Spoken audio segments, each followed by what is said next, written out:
Now, the next market type is a new market. Customers don't exist today. That's the real questions are, if they don't exist, how will anybody find out about you, and how will they even become aware that they need to be in this new market? And by the way, how do you know the market size of something that doesn't even exist today? The market size is 0. And what factors should you create that the industry has never offered? Now, a way to look at this is take a look at the chasm. Man, this is scary. That is, you can sell to the crazy people all you want, the early evangelists, the early adopters, and that's nice, but you'll have a small business until you figure out, how do we get the masses to adopt? And here's what that hockey stick sales curve looks like. Here are the early people you're selling to, and one of the mistakes that startups and entrepreneurs and founders make is look at that slope of those early sales. And when you get them, you go, great, time to kick up spending, and look at this, our board's happy, and why don't we start doing advertising and staffing up the company? But then it kind of declines, and people scratch their head going, what's going on?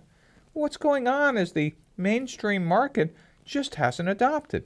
And this might go on for years and never kick in, but if you're lucky, you'll hit a tipping point and market adoption happens. And when it happens faster than you can imagine.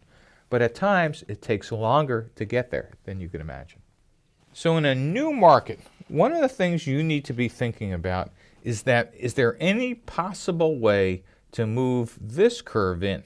There's a couple of really interesting things to notice about a new market. One is, this valley of death of almost no sales can continue for years.